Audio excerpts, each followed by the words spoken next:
はい、皆様こんにちは。シングルシンガポールライフですが、今回は日本に帰国する際にね、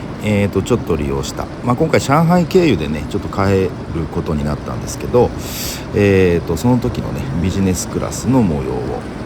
ご覧いただければなと思います。で、今回ね利用する航空会社は、中国東方航空 MU ですねになります。こちら、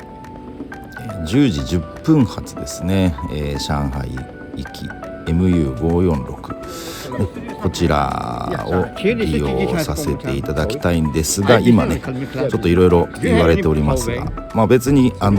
人相が悪いからとかそういうので言われてるわけじゃなくて、ビジネスクラス利用っていうのとパワーバンクですね持ってるかって言われて、ものすごい、シンガポールチャイニーズのねおじさんにガーッと言われちゃいましたけどね、最初聞き取れませんでしたが、ね、持ってないよっていうことで無事チェックイン終了ということで、これ3月上旬の、土曜日だったんですけど、結構人多いのかなと思ったら、やっぱり旧正月明け一旦落ち着く時期ということで、ターミナル3なんですけど人少なかったですね。はい。で、イミグレーション通ってビジネスというか、ビジネスは商売でねちょっと日本にも帰るのでお土産をと思っていろいろ考えましたけど、やっぱこういうことになっちゃいますよね。シンガポールのお土産ってね、やっぱここ TWG か、もしくはねバチャコーヒー、最近流行ってますけどね、日本にまだないんですかね。バチャコーヒーはないかもしれないですがね、とりあえずそれを買って、横目にシルバークリスラウンジ、いつかまた行きたいシルバークリスラウンジを見ながら、サッツラウンジね行こうと思ったら改装中で、なんとねカードラウンジを利用することになったんですね。中国東方航空、もともとはサッツラウンジ利用するんですけど、改装中なのでアンバサダートランジットラウンジということで、ご覧のようにこちらはですねカードラウンジなので、もうその時点でちょっと期待してないというか期待できないという感じにはなっちゃいますね。有料でも利用できる、お金払ったら利用できるようなラウンジで、ごった返してましたね人が。このようにね席、私これ取ってたわよ、あそうなのみたいな会話をね皆さんされてますが、私は気楽に一人なので座りましたけど、朝方というかねっていうのもあるんですけど、食べるもんがあんまないんですね。朝ごはんここで済まそうと思ったんですけど、でこれマッシュルームスープ、クノールのインスタントかっていうようなマッシュルームスープでしたけどね、やっぱS q のマッシュルームスープとは雲泥の差でしたけども、でクロワッサン取ったと思ったら、手のいいロールパンみたいな感じでしたけどね、手が良かったのか悪かったのか分かんないですが、ちょっとねやっぱ食べるもんがないというのと、途中で肉まんみたいなのが出来上がってたんで、冷食ね、冷凍食品は冷凍食品なんでしょうけど、そのグレードもちょっと低いなというかね、やっぱこんなもんかっていう感じのラウンジでした。来たことはねなかったんで、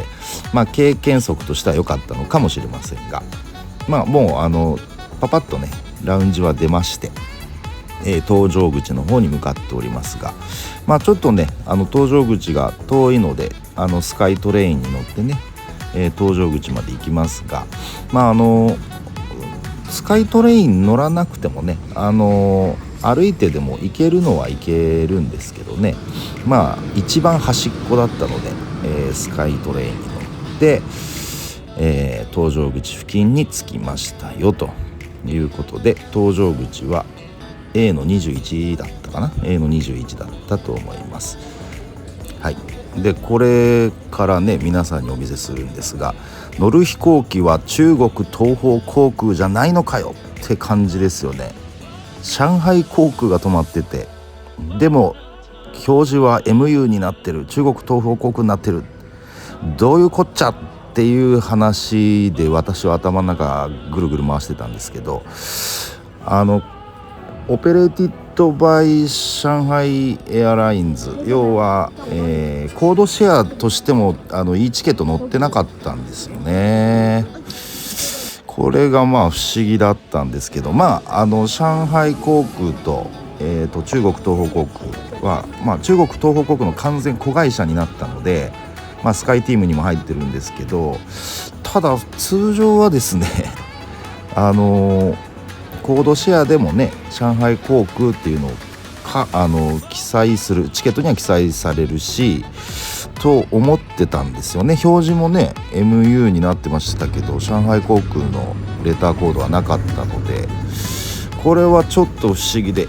どういうこと？もうなんか登場する時も優先登場も何もない、もう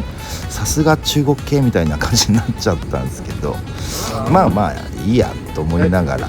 ね、どんなビジネスクラスのシートよなんて思いながらね乗ったら、あらいいじゃないみたいなね。MU だとこのシートっていうのはもう分かってたんですけど、このプライベートルームみたいになってるやつですね。これって分かってたんですけど、上海航空だったのでどんな感じなのかなと思っちゃったんですけど、シートは完全に、MU 仕様で、こういうブランケットとかも、MU のを使ってるっていうね、この辺完全子会社なので、どういう風な感じでやってるのかわからないんですけどね。でこうウェルカムドリンクとかわーってのこれ載ってるんですけど、実は前ねこの路線乗ってるシンガポールの YouTuber の方がいらっしゃって、これアップされてたんですけど、シャンパンとかあったんですよね。でも上海航空になったらなくなってるっていうね、そういう若干のダウングレードあるなと。で赤ワイン白ワインも一応載せてね機内にはあるんですけど、若干やっぱちょっとダウングレードっぽいのかな。シートは一緒だし、快適ですけども若干のダウングレードなのかなとか思ってましたけど、ただね4時間20分ぐらいの、フライト時間なんですけど、そのねフライト時間に、このプライベートスイート、ビジネスクラスのプライベートスイートを使ってるので、贅沢は贅沢だなとは思いますよね。乗り心地も良かったし、このね、コントローラーのとこもねなんかスタイリッシュですごくいいですよね。でこれタッチパネル式のモニターなんですけど、ざっくり言うとですね、見るものがほぼないですねとかくなんて言うんでしょう、こうハリウッドとかも書いてますけどね、少ないですね。映画だ、あとテレビのドラマとか、またこう急に変わっちゃったりするんですけど、機内のエンターテインメントに関しては、見るものがほぼないですね。なかったのと、日本語がないっていうのは別に僕はいいんですけど、映画もっていうのと、あと中国系がめちゃくちゃ多かったですね。中国系映画、中国系ドラマがめちゃくちゃ多かったので、もうほぼほぼ見るものないなということでしたが、とりあえずねプッシュバックしながらいよいよ離陸となります。でなぜね今回中国東方航空というか、上海経由にしたかと言いますと、もともとね日本に帰る上海に用事はないんですね。はっきり言うとないんですけど、日本に帰る時にいろいろねそれは JAL、ANA、SQ のね、ビジネスに帰れればそれは一番いいんですけど、やっぱ最近高くてなかなか手が出ないね、片道で僕は往復っていうのがちょっと買えないので、片道になるんですけど、ちょっと高いな、割高だなと思いつつで、こう安めのねビジネスを毎回探すんですけど、もう大体乗っちゃったんですよね。乗っちゃったっていうとちょっといけないかもしれないですけど、乗りたいのが、例えば台湾系だとね、あとスターラックス乗ってないなとか、あとベトナムだタイだとかもその辺は乗ってしまったので、ちょっと違うの乗りたいなみたいな時に、あれ僕韓国中国系乗ってないなっていうのに改めて気づいたというか、避けてたわけじゃないんですけどね、乗ってないなというのに気づいて、で中国系でどっかいいとこないかなっていうので、今回上海経由で東京行きにね最後乗るんですけど、それ選んで福岡からの戻り、今回も福岡からシンガポールに戻るので、その時の戻りは、韓国系に乗ろうかなというふうに思っております。でいよいよね離陸ですけども、先ほどね SQ の A380 映してましたけど、やっぱ大きくていいですよね、いいなと思いましたが、この今乗ってる飛行機 Boeing787 もねいい飛行機ですけどね、ってなわけでね、今回は日本に帰国しますが、約8日か9日間になるのかな、9日間日本に帰る9日、実質8日ですけども、9日間シンガポールを離れます。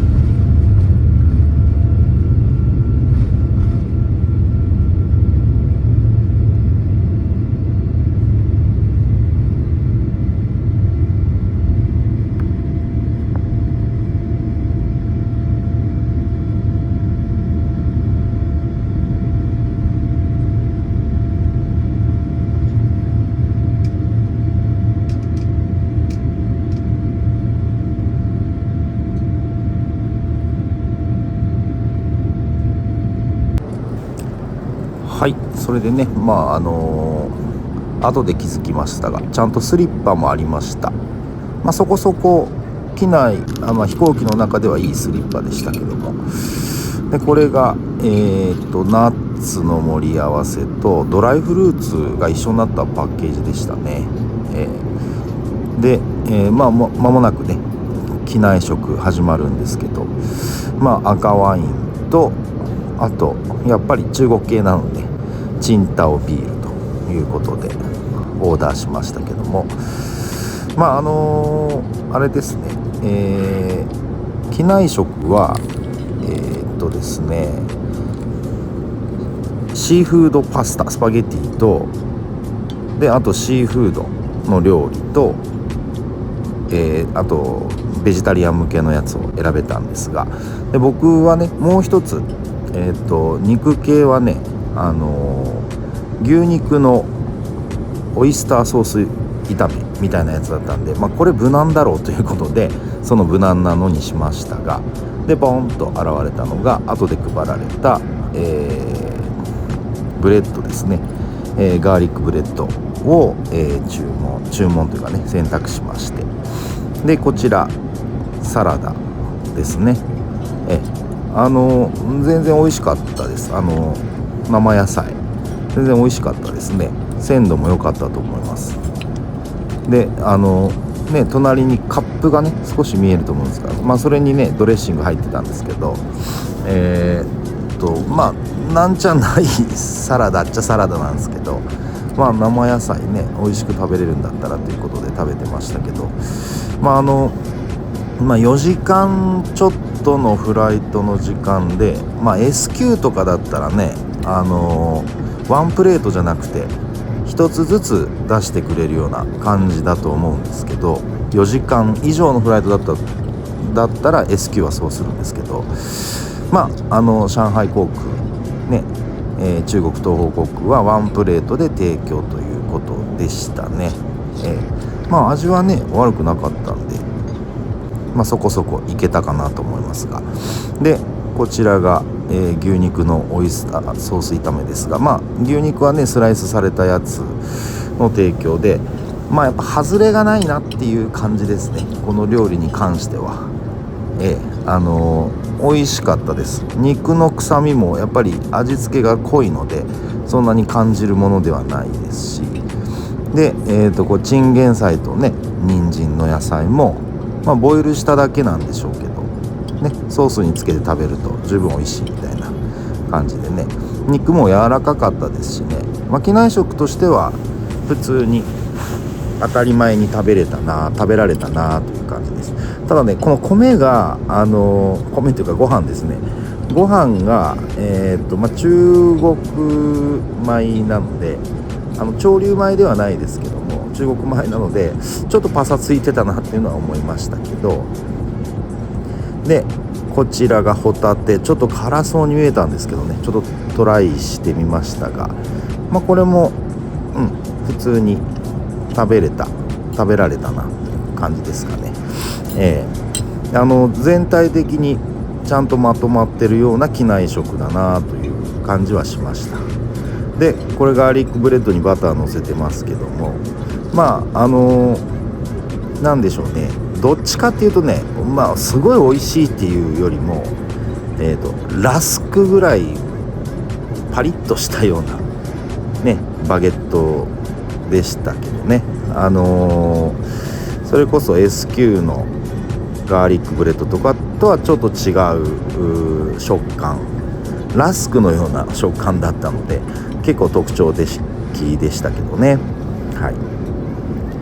でこれチンゲン菜食べておりますけども、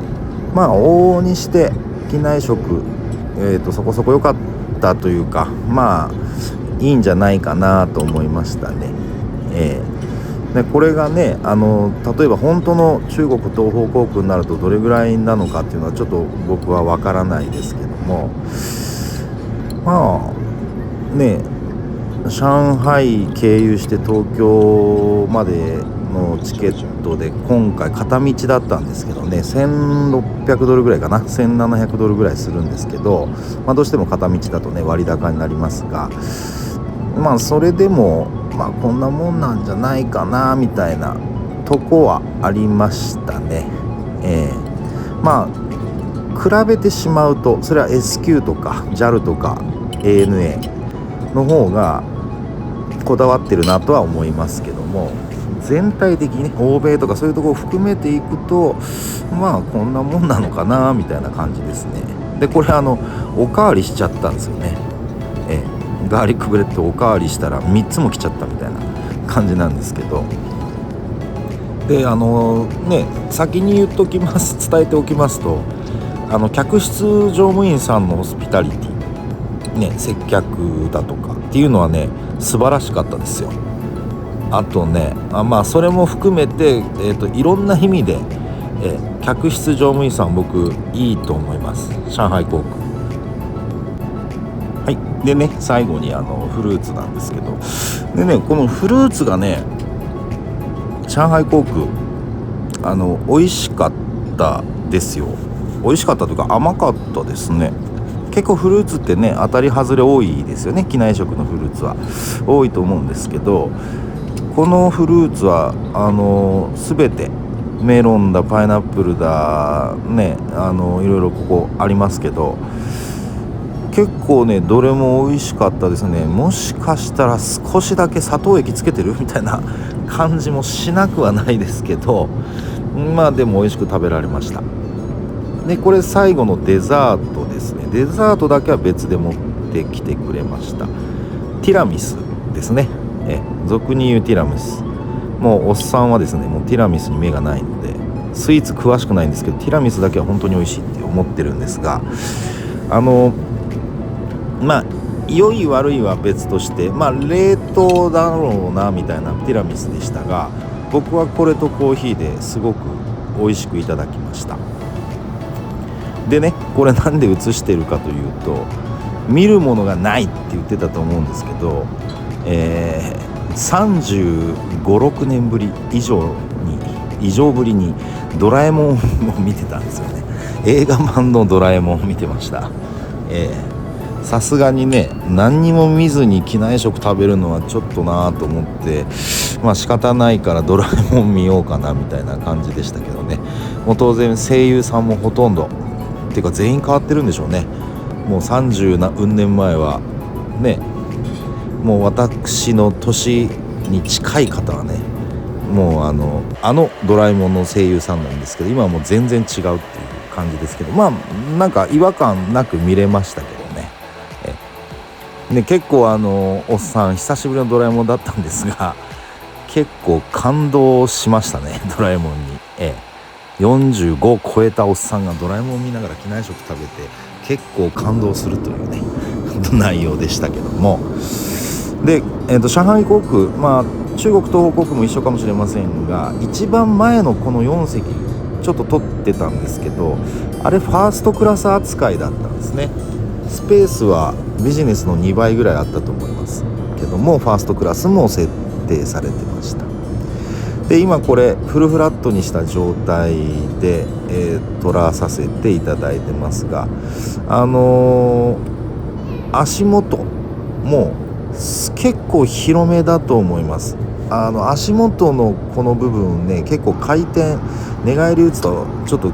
厳しいみたいなところありますが、意外と広かったですね。でこちらがプライベートになる、完全プライベートになるようなこの扉なんですけどね、完全には閉まりません。結構この完全に閉まらないバージョン多いですよね、航空会社さん。なんかあるんでしょうけども、完全には閉まらずに、ただ非常時の場合は、閉めた状態でもねこう出入りできるみたいな感じで、開ける時はね力任せに開けるみたいな感じなんですけどね。個室感のあって良いビジネスクラスなの。僕初めてなんですよね、プライベート的な仕様のやつはね初めてでしたけど、良かったなと思います。でね、いよいよ上海プートン着陸ということで、もうほんと25年ぶり22、3年ぶりの上海だと思いますけどね、上海プートンに、到着しましたよということですね。はい、で総合的に言うとね、MU であっても、上海航空であっても、座席はね本当に良かったです。プライベートスイートという設定、初めて乗りましたが、座席は本当快適だなと思いました。機内のねエンターテインメントだとかはちょっと残念なところはありましたけど、機内食もねそこそこ食べられましたし、価格の割に良い、ビジネスクラスだったなと思います。でここからなんですけど、今ねコロナ禍からそのコロナ後になってますけど、中国に入国するときねちょっとね観光ビザがね今日本人は停止されてるので、少しだけご説明したいと思いますけど、いろんな方がね中国入国する時の注意事項としていろいろ載せていらっしゃる、YouTube でもね動画アップされてましたけど、おっさんなりにね簡単にご説明しますと、今はねそのビザなし渡航が禁止になってますので、どちらかというともう観光するというよりはねトランジットビザみたいになってるんですね。なので、第三国に向けていく方のためのトランジットビザなんですね。ですから、今回私の場合はシンガポールから上海から日本に帰国するので、このトランジットビザが使えるんですね。でこれがトランジットビザ専用の、入国カードになります。通常の入国カードとは違うんでね、ご利用の際はご注意いただきたいと思うんですが、これをパパッと記載して、すごく簡単ですね。もうざっくり言うと、イミグレに行く前にカード、先ほどのカードを書いて、で指紋も登録しなきゃいけないですね。で指紋登録して入国カード書いてイミグレ行ってでイミグレで、ホテルの手配書、あと第三国に行くための、航空券、これを見せると普通に入国できます。なので別に難しいことはないですね。ただ単純にね中国で観光したいみたいな感じであれば、大使館に行ってビザ取らなきゃいけないのかなというところですかね。てなわけでですね、今回は、日本帰国時にちょっと利用させていただきましたシンガポールから上海の、MU といいますか上海航空の、ビジネスクラスをご案内させていただきました。今回もご視聴ありがとうございました。